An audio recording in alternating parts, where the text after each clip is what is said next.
Hello दोस्तों, स्वागत है आपका एक बार फिर से कमल एकेडमी कोच में। आइए आज फिर से कुछ नया सीखते हैं। हेलो स्टूडेंट्स, आज हम सिविक्स में न्यू चैप्टर स्टार्ट करने जा रहे हैं जिसका नेम है द गवर्नमेंट।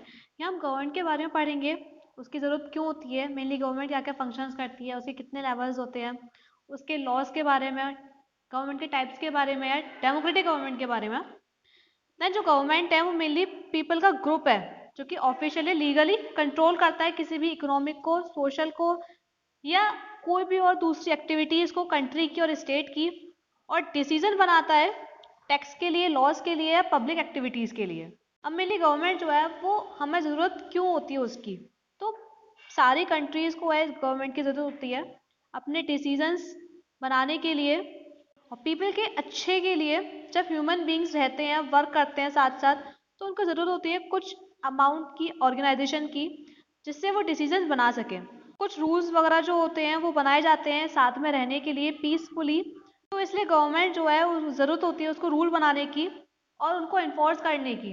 देन बात आती है गवर्नमेंट जो है वो क्या क्या फंक्शंस करते हैं। गवर्नमेंट मेनली रिस्पॉन्सिबल होती है सब सिटीजन्स के लिए, की फैसिलिटीज से लेकर गुड हेल्थ की फैसिलिटीज़ तक।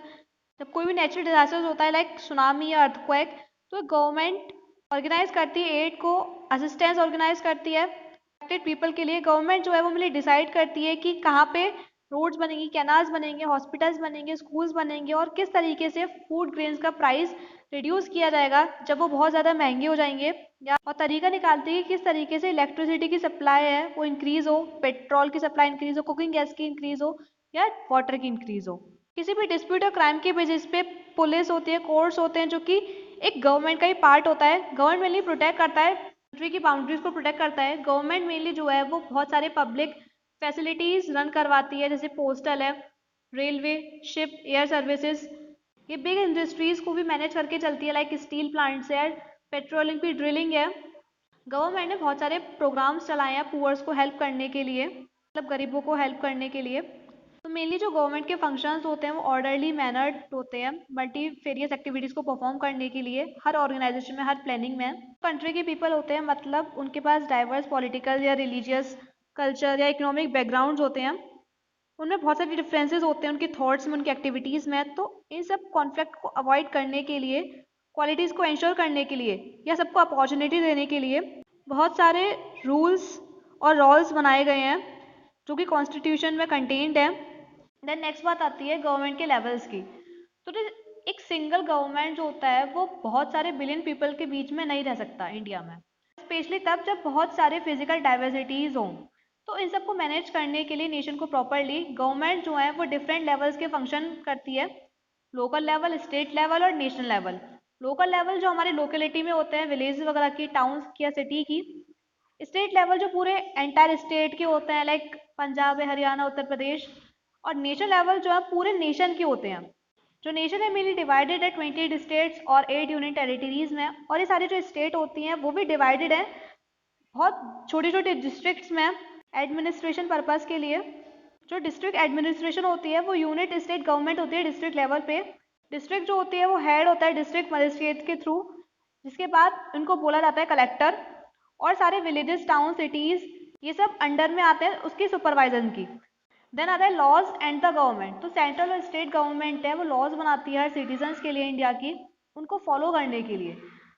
अगर ये लॉज नहीं होंगे तो गवर्नमेंट्स की जो पावर होगी डिसीजन लेने की वो कोई यूज़ में नहीं आएगी। गवर्नमेंट के पास एक पावर भी होती है सारे डिसीजन को इन्फोर्स करने के लिए, जैसे कि लॉ के अकॉर्डिंग सारे पर्सन्स जो हैं जो कि मोटर व्हीकल्स को ड्राइव कर रहे हैं उनके पास लाइसेंस होना चाहिए ड्राइविंग का। गवर्नमेंट मेनली इस चीज़ को इन्फोर्स कर रखा है, इस लॉ को इन्फोर्स कर रखा है कि सारे ड्राइवर्स के पास जो कि मोटर व्हीकल्स ड्राइव कर रहे हैं उनके पास एक एडिक्वेट ट्रेनिंग होनी चाहिए, हेल्थ और एज सर्टिफिकेट। ड्राइविंग से पहले ये सब चीज़ होनी चाहिए, नहीं तो उसके एक्सीडेंट होने के चांसेस रहते हैं या खुद को हर्ट कर सकते हैं और दूसरों को भी। अगर कोई भी पर्सन पकड़ा जाता है ड्राइविंग करते हुए एक व्हीकल को विदाउट लाइसेंस, तो उसको मेनली जेल हो सकती है, फाइन लग सकता है उस पर। देन इसके चलते हुए भी पीपल जो है वो गवर्नमेंट के थ्रू एक्शन ले सकते हैं, जैसे कि गवर्नमेंट जो है वो जॉब के लिए कुछ पर्सन्स को हायर करती है, उनके कुछ रिजर्वेशन होते हैं बैकवर्ड क्लासेस के लिए। अगर किसी भी पर्सन को फील होता है कि वो हायर्ड नहीं हो रहा है इस जॉब के लिए क्योंकि उसकी डिस्क्रिमिनेशन के बेसिस पे, उसकी कास्ट के बेसिस पे, कलर के बेसिस पे, रिलीजन के बेसिस पे, तो वो पर्सन जो है वो अप्रोच कर सकता है कोर्ट्स में और क्लेम कर सकता है कि जो लॉ है वो फॉलो नहीं किया जा रहा।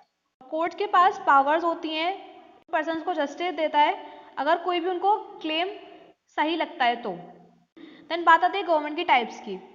तो अलग अलग टाइप्स ऑफ गवर्नमेंट होती हैं अलग अलग कंट्रीज़ में, जैसे कि इंडिया में डेमोक्रेटिक टाइप गवर्नमेंट है। उसकी नाइबरिंग कंट्री यानी कि भूटान, वो जो है वो किंग के थ्रू अभी भी रूल की जाती है, मोनार्ची सिस्टम है। तो भूटान को मेनली बोल सकते हैं वहाँ मोनार्ची सिस्टम है। तो डेमोक्रेसी में मेनली क्या होता है, पीपल जो है वो गवर्नमेंट को पावर देते हैं डिसीजंस लेने के लिए और लॉज को इन्फोर्स करने के लिए। ये अपने रिप्रेजेंटेटिव्स खुद इलेक्ट करते हैं इलेक्शंस के थ्रू। देन ये जो इलेक्टेड रिप्रेजेंटेटिव होते हैं वो लेजिस्लेचर बनाते हैं। जो मेजोरिटी होती है रिप्रेजेंटेटिव की वो गवर्नमेंट बनाती है, गवर्नमेंट को इलेक्ट करती है।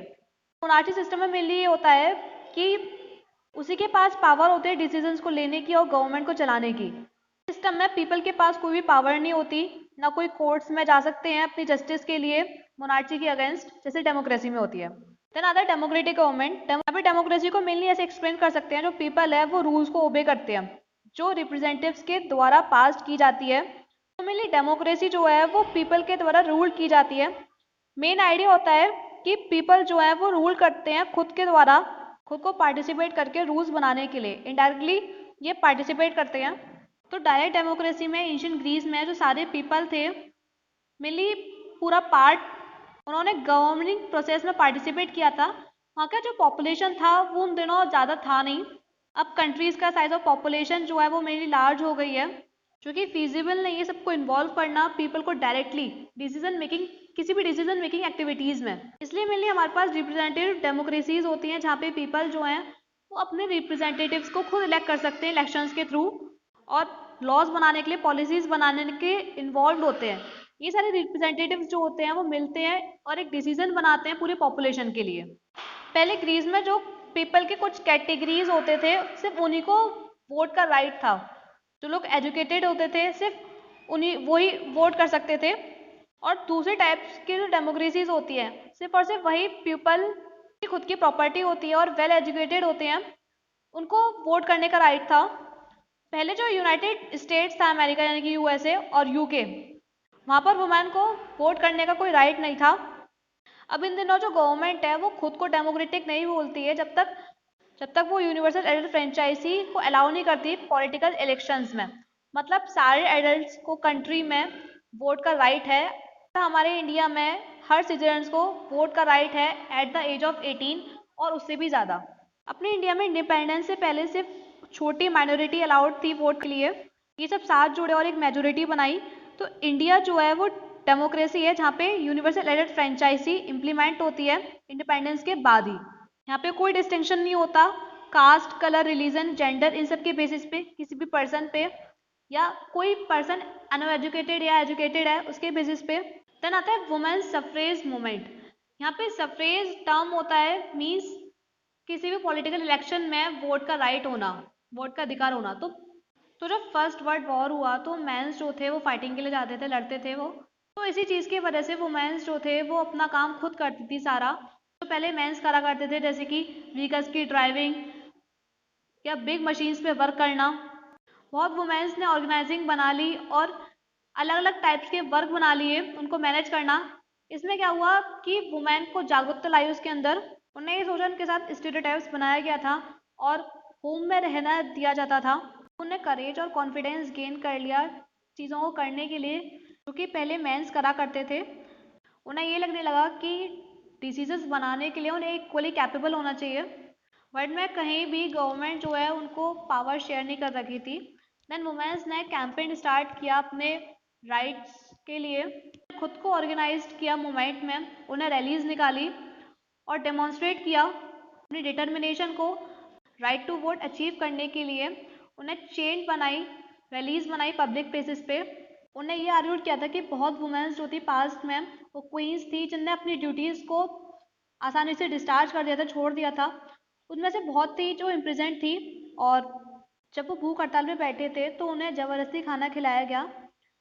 देन लास्ट में ये रिजल्ट निकला, जो वुमेन है उनको राइट मिला वोट करने के लिए यूनाइटेड स्टेट्स में 1920 में, जिस तरीके से मैन को वोट किया जाता था। और यूके में वुमेन्स को राइट मिला वोट करने के लिए 1928 में। ये था मेनली वुमेन सफ्रेज मूवमेंट उनकी राइट्स के लिए।